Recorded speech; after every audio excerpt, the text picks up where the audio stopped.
हाँ जी, आ गए आ गए आ गए। Welcome to next topic commerce बेटा। मैं हूं सावित्री सर, आपका इकोनॉमिक्स हैकर, और हम यहां पर देश का भविष्य बनाते हैं। सबसे पहले तो ढेर सारा स्वागत है आप लोगों का इस चैनल पर, और आप लोगों को ढेर सारी शुभकामनाएं देता हूं, क्योंकि आप लोगों की जीत की जो दहाड़ है ना, वो पूरे देश भर में गूंज रही है। तो सबसे पहले तो जो तुमने परफॉर्मेंस दिया अपने 10th क्लास बोर्ड पे, बहुत सारी तालियां उस लोगों के लिए, कूडोस टू यू ऑल। और अब आपका आगमन हो रहा है 11th क्लास की तरफ। आई नो तुम लोग बहुत एक्साइटेड हो, बहुत ज्यादा क्यूरियस हो, सर कैसे पढ़ेंगे इकोनॉमिक्स, क्योंकि तुम लोगों ने वीडियोस तो देखी है मेरी, मुझे याद है तुमने इकोनॉमिक्स के वन शॉट भी देखे, और तुम्हें पता है बहुत अच्छे से कि तुम्हारे सानिध्य सर जो है बहुत हंसी मजाक में और बहुत ही आसानी से प्रैक्टिकल लाइफ के साथ किसी भी टॉपिक को पढ़ाते हैं। तो तुम्हारी जो बेसिक्स की वीडियो है ना इकोनॉमिक्स की, 11th क्लास में तो तुम इकोनॉमिक्स मुझसे पढ़ने वाले हो, उसकी शुरुआत भी उसी तरीके से करेंगे। ठीक है, तो भैया सबसे पहले तो आ जाओ, चैनल को सब्सक्राइब करो, लाइक करो वीडियो को, और हर बच्चे तक भेजो जो कि इकोनॉमिक्स पढ़ना चाहता है।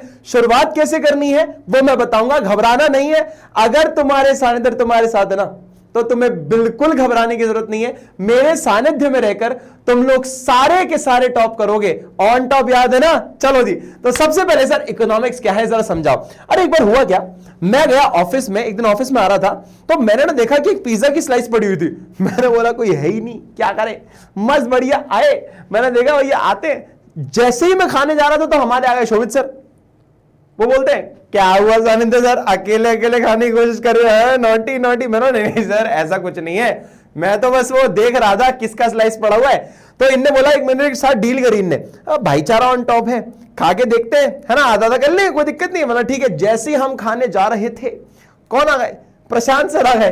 प्रशांत सर ने बोला, हाँ गद्दारी कर रहे, गद्दारी कर रहे, मुझे भूल गए, मेरे को याद नहीं रखोगे। मैंने बोला नहीं सर, आपको कैसे भूल सकते हैं, आपसे जो घनिष्ठ प्रेम है हमारा, आपको बिल्कुल नहीं भूल सकते। तीन भाई तीनों दवाई शेयर करके हमने सोचा कि हम तीनों हिस्सा करेंगे और बस बढ़िया खाएंगे।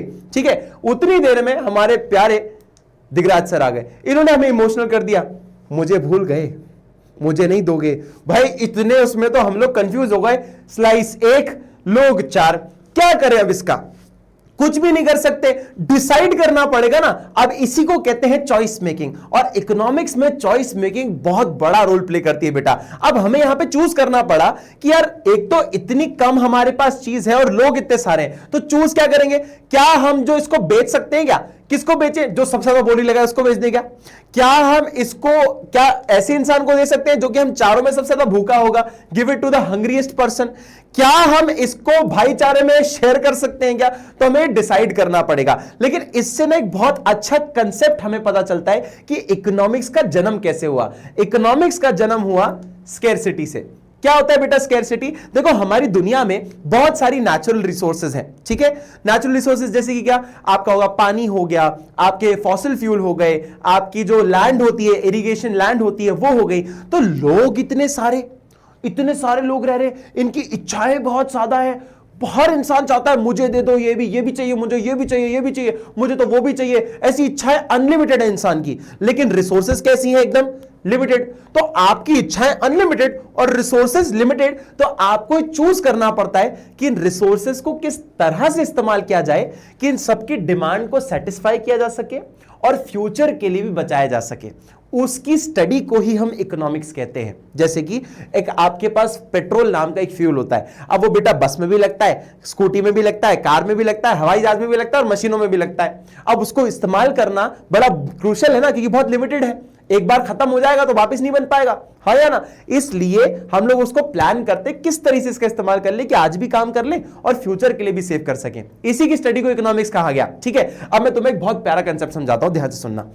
देखो हमारे पास एक भाई साहब थे, इन भाई साहब की जेब में जो थे मात्र थे 10 रुपए। ठीक है, अब इनकी इच्छाएं क्या है, इनका ख्वाब है कि ये 2 करोड़ की गाड़ी ले ले। क्या ले ले, 2 करोड़ की गाड़ी ले ले। तो क्या इसको हम डिमांड कहते हैं। डिमांड क्या होता है बेटा, बच्चा लेट जाता है मेले में कि मुझे ये चाहिए, मुझे चाहिए, इसे डिमांड नहीं कहते। ना ही 10 रुपए जेब में रखकर 2 करोड़ की गाड़ी का ख्वाब लेना डिमांड नहीं होता। इसको क्या कहते हैं, इसको कहते हैं हम डिजायर।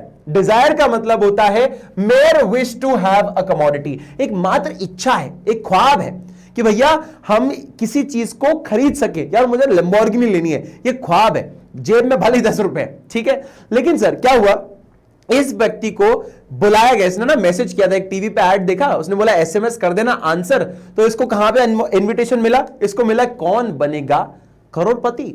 जैसे ही वहां पे गया, इसने तुक्के मार करके जय माता दी कर करके इसने भैया 7 करोड़ जीत लिए, 7 करोड़। जैसे इसने 7 करोड़ खरीद लिए, मतलब अब ये गाड़ी खरीद सकता है, हा या ना, मतलब 7 करोड़ रुपए इसके पास है, अब जीत गया ये, तो ये 2 करोड़ की गाड़ी तो आसानी से ले सकता है। तो क्या इसको डिमांड बोल सकते हैं? नहीं बोल सकते। क्यों? अबे 7 करोड़ के जेब में जब आएगा तो सीधा 2 करोड़ की गाड़ी ले लेगा क्या?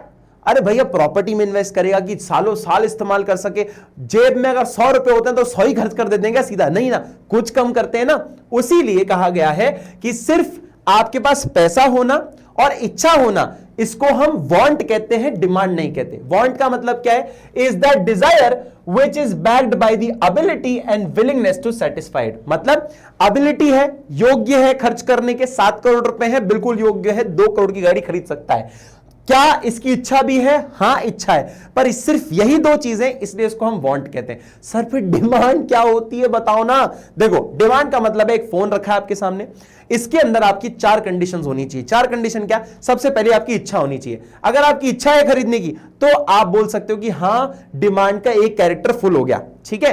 दूसरा, इच्छा ही सब कुछ होता है क्या? इच्छा तो गरीब आदमी की भी होती है ना, कि भैया मेरे को 4 आईफोन दे देना, तो उसकी डिमांड मान लेंगे क्या? नहीं, कोई भी उसको दुकानदार सेल नहीं करेगा क्योंकि उसके पास पैसे ही नहीं है। तो दूसरा होना चाहिए योग्य होना, आपके पास पैसे होने चाहिए, एबिलिटी टू परचेज। बेटा अगर जेब में आपका नोट होगा तभी आप खरीद पाओगे, तो आपकी इच्छा हो और आपके पास एबिलिटी टू परचेज मतलब खरीदने योग्य हो, ये 2 कंडीशन आपकी होनी चाहिए। लेकिन और 2 कंडीशन क्या है बेटा? जिस प्राइस में प्रोडक्ट आ रहा है उसको आपको खरीदना पड़ेगा। मतलब 1,20,000 रुपए का आपका फोन है ये, तो आपको अग्री करना पड़ेगा कि हां इस प्राइस को देने के लिए मैं रेडी हूं। अब देखो बहुत लोगों के अकाउंट में 10 लाख रुपए पड़े, लेकिन ये फोन जो है 5 लाख रुपए का है, कोई खरीदेगा नहीं। क्यों? भैया बहुत ज्यादा महंगा यार, खरीदने योग्य भी है, इच्छा भी है, लेकिन प्राइस में अग्री नहीं करते। इसीलिए प्राइस में अग्री करना भी जरूरी है, इसीलिए डिमांड कहा जाती है। अब आता है चौथा पॉइंट। चौथा पॉइंट क्या? बेटा प्राइस बदलती रहती है, चीजें बदलती रहती है, डिमांड भी समय के साथ बदल जाती है। तो आज के समय में आपको अग्री करना पड़ेगा, पीरियड ऑफ टाइम, कि आज के समय में आप इसको अग्री करते हो तो ही इसकी डिमांड है, फ्यूचर के बारे में बात नहीं करते। तो इसकी डेफिनेशन देखो क्या बोलती है। Demand is a quantity of a commodity, एक क्वांटिटी की कितना सामान खरीदना चाहते हो। Demand is the quantity of a commodity that a consumer is willing to buy, able to purchase at a given price during a given period of time। समझ आया? इस अनुसार अपन इकोनॉमिक्स को पढ़ेंगे, ये प्रैक्टिकल अप्रोच है बेटा। इस तरीके से तुम्हें पढ़ने को मिलेगा ना तो तुम कभी भी कंसेप्ट्स को नहीं भूलने वाले, ठीक है बेटा। अब आगे चलते हैं। सर डिमांड कितने प्रकार की होती है? चलो देख लेते हैं टाइप्स ऑफ डिमांड। सबसे पहले डिमांड होती है 2 प्रकार की, लेकिन उसमें से पहला प्रकार समझते हैं। पहला होता है इंडिविजुअल डिमांड। इंडिविजुअल मतलब एक होता है, हाँ या ना।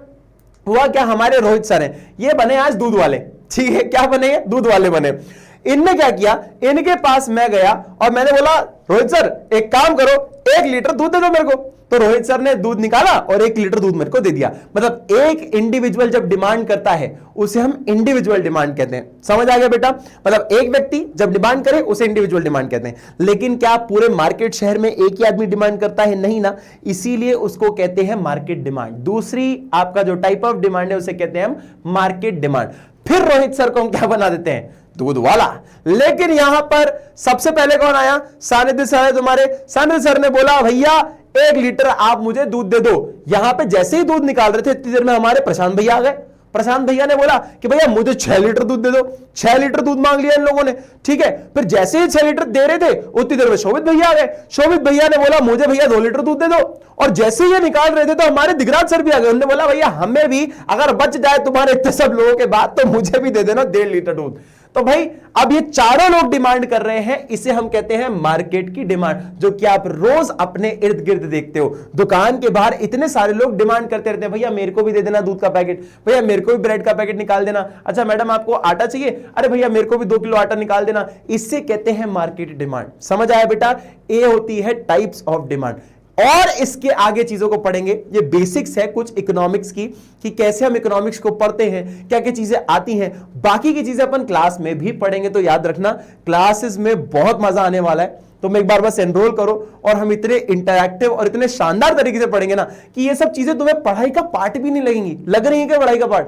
बिल्कुल भी नहीं होगा। ये होता है रियल लाइफ तरीकों से पढ़ना। ठीक है बेटा, तो क्लासेस में तुम्हें समझ आएगा कि क्या हम चीजें पढ़ने वाले हैं। ऑल्सो तुम्हारे पास 11th में है 2 तरह की किताबें।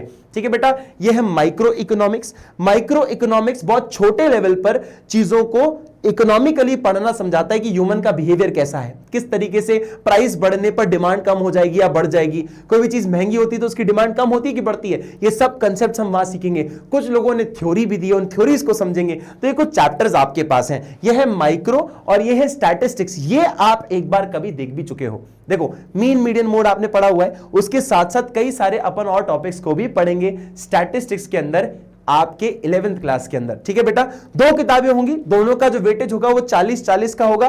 बाकी इसका ओवरव्यू मैं आपको अलग से एक वीडियो में दूंगा, तो बिल्कुल मत घबराना। मजे से पढ़ेंगे, शानदार तरीके से पढ़ेंगे, और जब तुमने इकोनॉमिक्स पढ़ लिया हम होंगे ऑन टॉप। तुम याद रखना, कॉमर्स में ऐसे मजे दिला दूंगा ना कि मतलब कॉमर्स में ऐसा क्या है, कॉमर्स में ऐसा क्या नहीं है, ये पूछो तो पढ़ने के बाद अपने आप समझ जाओगे। ठीक है बेटा, चलो जी, बाकी बहुत मजा आया तुम लोग को एक कंसेप्ट समझा के, छोटा सा एक ब्रीफ देके। ऑब्वियसली क्योंकि इकोनॉमिक्स इतनी बड़ी है कि मैं कम से कम समय में तुम्हें नहीं समझा सकता, उसके लिए क्लासेस में आना पड़ेगा।